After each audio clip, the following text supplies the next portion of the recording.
Welcome back to part 2 of the condo flipping video. I'm excited to show you the finished product of my brother's brand new condo. Let's check it out right now. Come on in. Oh my gosh. Welcome. I don't even recognize this. Look at this place. It looks a little bit different. This is incredible. Okay, so let's start with the floors. You went with a vinyl plank, it looks like. Luxury vinyl plank, which actually I got from you.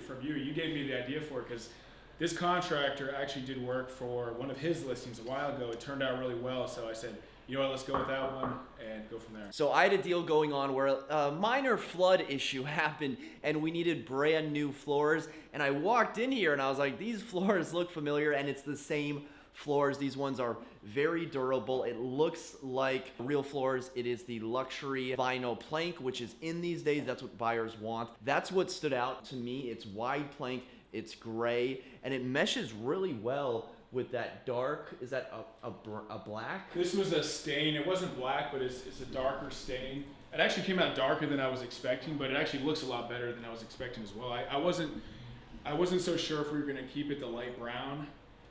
Or paint it white, or just go with a darker, and we decided darker, and I think it looks really good because everything else is so light in here. I really like the dark contrast, and you did it without carpet. The less carpet, the better. Get rid of all the carpet that you can. Let's move over to the dining and the kitchen area, and what I like is that we have the separate areas. So we have the living room, and it's staged wonderfully, so every buyer's going to know what to do with it. And then you have your dining space over here. I like that they used a 2-top table. If they had used a 4, it would have looked a little bit clustered, but every buyer that comes in here is gonna look at this and say, yeah, I could put 4 chairs around that. So let's take a look at the kitchen and see what you did here. Okay, so with the kitchen, we did new countertops. These are the original cabinets. Now this property is only about 20-ish years old, and these cabinets were in good shape, so we just sanded them and repainted them white, and then put new hardware on them. And I think it turned out pretty good. And then we put a new backsplash, brand new appliances. I want to take a closer look at the backsplash because you went with granite counters, and then you went with this style of backsplash. So it's a marble backsplash. To me, it kind of looks like there's like a lot going on in terms of the pattern. It's a little busy. That's actually what I thought when I first saw it. I was like, it looks a little busy, but I think people will still like it. I think they'll still like it. And you want to show off the feature right here? Oh yeah, so look at that. Like this. Boom. Little touch feature. Oh, there we go. Look at that. And then you went with the stainless steel. That one is black. Why did you go with a black stove? This is actually supposed to be stainless steel, so it's brand new, but I might honestly ask him to change it. I just kind of noticed that.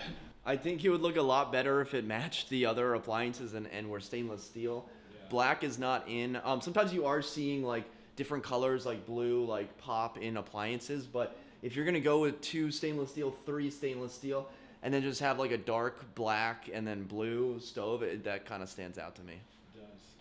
We'll have to talk to him about that. You talk to your contractor about that. Let's move on to the bedroom area. So 2-bed, 2-bath. You did new carpet in here. Obviously, you painted, and I like the paint choice. You did the Sherwin-Williams passive gray. Is that right? That sounds about right, yeah. I think I told him what choice to paint and the floors.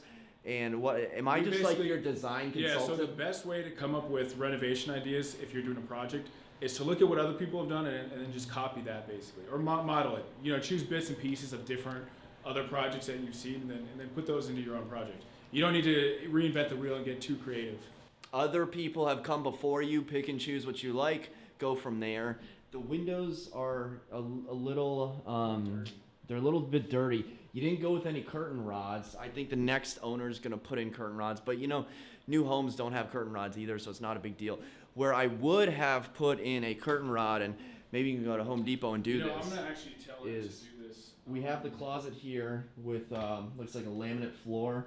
The closet goes back. What I would do is just put a curtain rod right here. No one's gonna want to look at their water heater. That's true. There, yeah. So very quick fix, very easy, but I think it would make the closet more complete and a little less industrial looking. All right, we got the bathroom now. Let's take a look. So we have the sleek vanity here. Is this a granite or a marble? This is a granite, and you can see the fillers here because we had to fill up the space. It wouldn't have.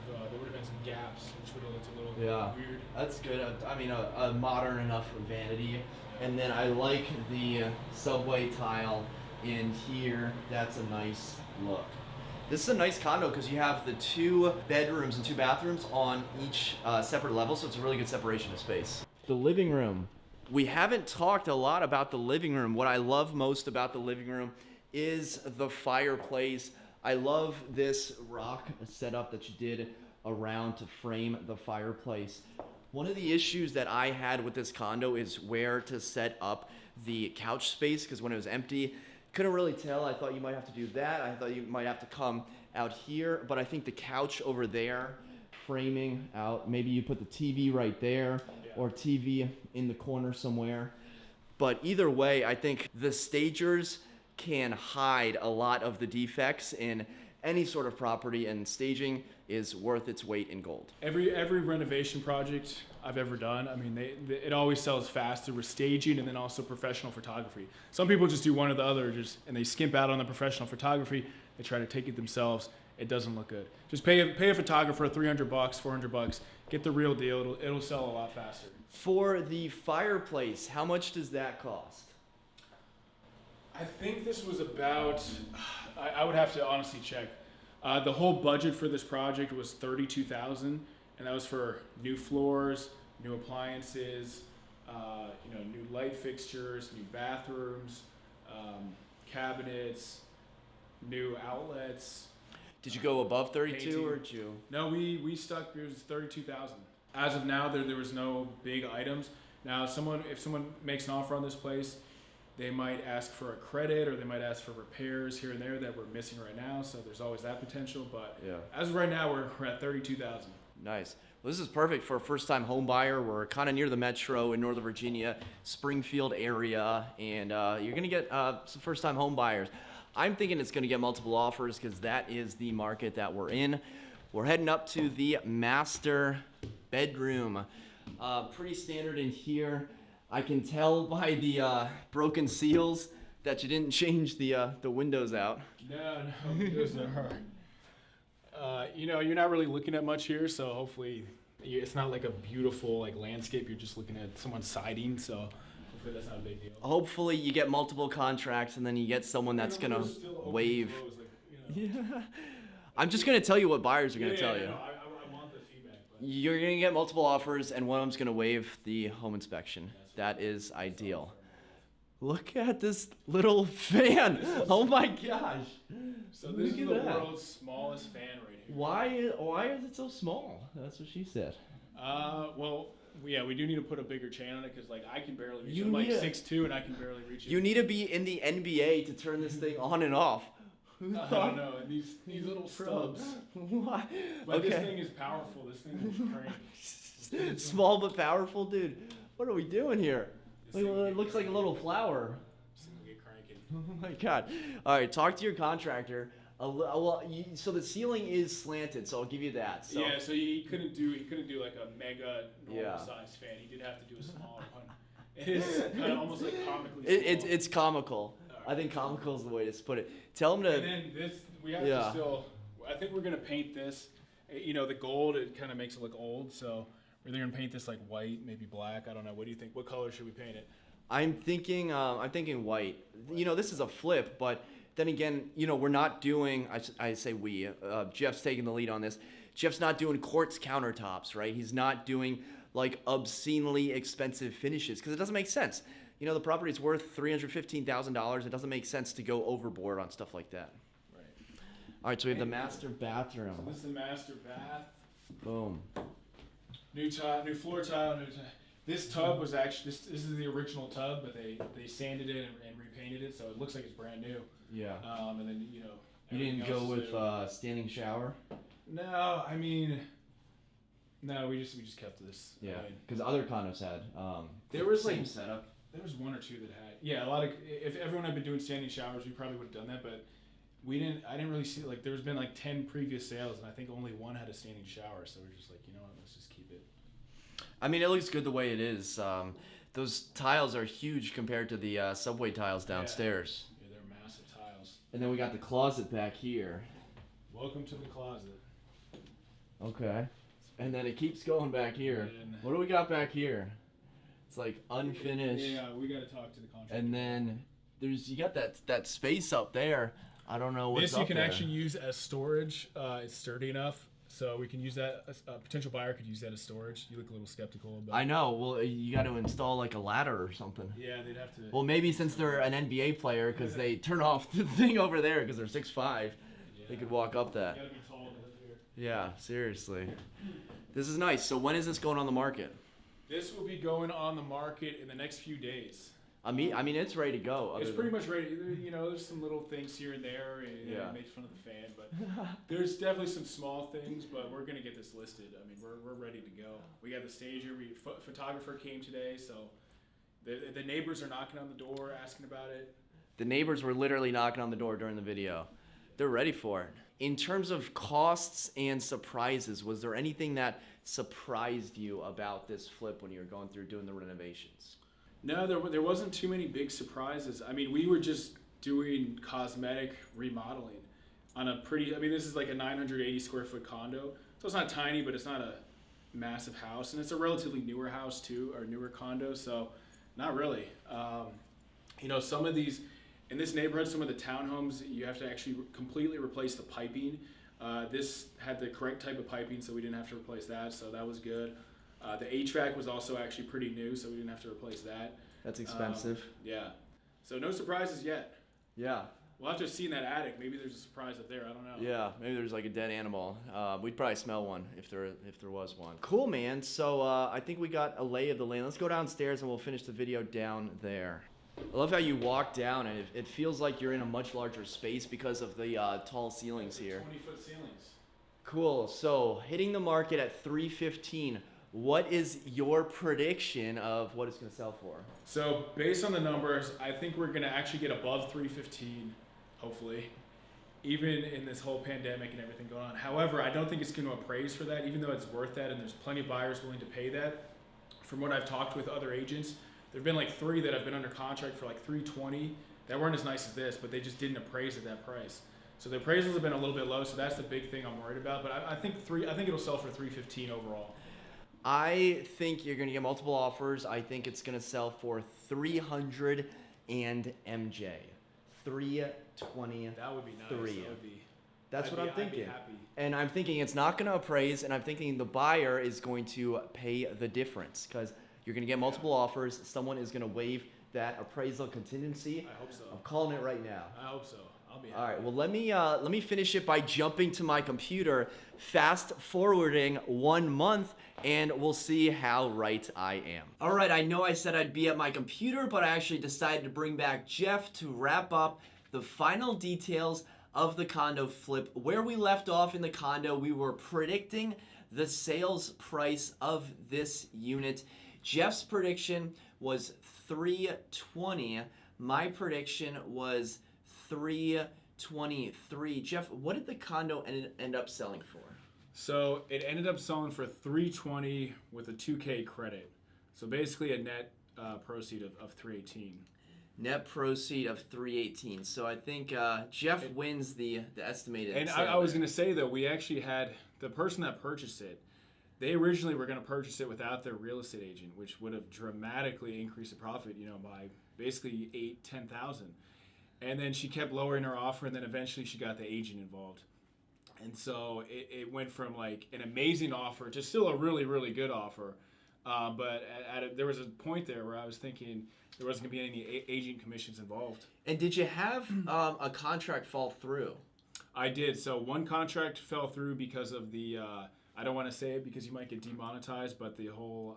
the whole issue going on. The whole issue going on. Yeah. So the buyer, they said everything was perfect, and then 2 or 3 days before the financing contingency was up, I got a call from their agent saying, oh yeah, the buyer lost their job basically, and can't close. So I was like, okay.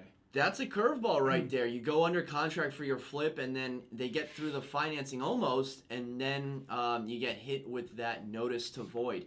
Did you have any other curveballs come up throughout this process? Well, let me add something to that. So I was actually happy that this contract fell through, because I had fixed it up and put it on the market in such a fast time frame. And I had like 20 showings in one weekend, so I was expecting a much higher offer, because the original offer was, I think it was like $315 with about $5,000 credit, so really $310. So I got almost $10,000 higher the second time around. So I actually didn't even mind. Usually it's like a terrible thing to have happen, but I knew that this time around there's going to be more people and potentially a higher offer. That's a good point, because you had a lot of demand the second you put it back on the market. And I remember you telling me about a couple red flags for the buyer. They were leaving one contract, they wanted to buy yours, but they only had this time frame of accepting that sales price. So it sounded like it worked out in the end. It did, yeah. I think it appraised. I actually didn't, everything kind of met the timeline. So it either appraised or the buyer potentially brought a little bit of money to the table. But you didn't have to lower the sales price because of the appraisal. You also mentioned a $2,000 credit. Was that a closing cost or was that a home inspection item? That was just, this buyer was a first-time home buyer and didn't have a ton of experience. And for some reason, they kept bringing up a credit. They always had this $2,000 credit in the back of their mind. I mean, even with their first offer, which was like $320 without any agent whatsoever, they had a $2K credit. So they just kind of thought that, they wanted $2K credit and that's what they wanted. And so they didn't do a home inspection. It was just, as is. I mean, the property was in great condition. And besides the one other curveball that we'll talk about in a second. But. Yeah, well, let's get into that curveball now, because, in the Kingstown area, polybutylene pipes, poly pipes are an issue. And this is something that came up in this property as well. Yeah, so I can't believe I missed it. So I've done work in this specific neighborhood. And that's the first thing you always think about is polybutylene pipes. And for some reason, myself and my contractor both missed the fact that this unit had polybutylene pipes. So before closing, after we went under contract, we basically had to redo the entire piping of the condo unit, which meant going through the board, getting their approval, which was tough with everything going on, then also getting a plumber to redo everything, and then putting the drywall back together, the paint, everything. So we had to rip out a lot of the walls and put in new pipes, and somehow we got it done. Was that something you had to do, or something that you just did for the buyers as a measure of goodwill? That's what I was going to do, because polybutylene pipes, they're known to fail and just leak everywhere, and this is a top floor unit, so it could have been pretty bad. So I was going to do it no matter what. She actually specifically asked for it, because they had the 3-day condo doc review period, or 3 days to look at the condo docs, and within that time frame, they asked about the pipes. So I wasn't about to just like gloss over that fact. So we had a guy come in there. It was actually only like $4,000 to do it, which is still a lot, but it's not like $20,000 or. Yeah, this is a 2-bedroom, 2-bath, 980, about 1,000 square foot condo. So there's not too many things that could go wrong, but a $4,000 expense. Yeah, if there was an expense, you found them. And what polybutylene pipes look like, they're like gray plastic looking pipes. So they were common, I think, in the 70s, 80s, maybe even early 90s. They wouldn't be around, I don't think, in the 60s or 50s or really old houses. But yeah, they're definitely not the greatest thing to have happen. Would there be anything that you would do differently on this condo now that your hindsight's 2020? Well, obviously, I would have checked for the polybutylene pipes. I potentially could have the rehab only took like 30 days, maybe even less than that, and then I relisted it. But because it was such a quick turnaround, FHA doesn't loan on those types of properties, so a lot of the people buying in this unit might be first-time home buyers. So I eliminated a good percentage of those people by not, taking basically, you need 90 days seasoning for FHA. So FHA doesn't allow in the community, or doesn't allow to buy a flip? In general, FHA with flips, it has to have been owned at least 90 days before. And it's not even like you can say go under contract in 30 days and then close in 60. It's like you have to go under contract after 90 days. There has to be a solid 90 days before any sort of So there was a couple buyers I had to basically turn away.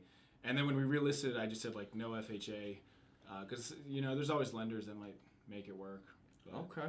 So sold for 320, less to net of 318. Pretty good above list price, around what we were thinking. So I got to ask, what's the next flip that you got on the books? Oh man, I was driving around today looking at a couple. Logging some miles on the Prius. Yeah, Prius. Hey, if you're in real estate, Prius is a great car because number one, it looks like you're not some like multi-millionaire with just cash to spend. Because if a contractor sees you pulling up in a nice car, they're gonna want some extra money for the HVAC or whatnot. So it's a great car. No one's gonna steal it either. This is like a Prius commercial. I need like an affiliate link or something. Sponsored by. But I got 2 coming up in DC. I'm finishing up one in Maryland, and always looking for other deals. So.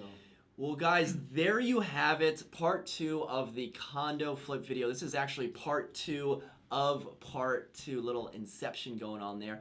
If you have any questions about flipping, real estate, investing in general, what I'm going to do is list and link Jeff's YouTube channel in the description below, so you can head over. He has hundreds of videos on real estate, investing, and personal finance, guys. So for Jeff and myself, thank you so much for watching. Until next time, create a productive day.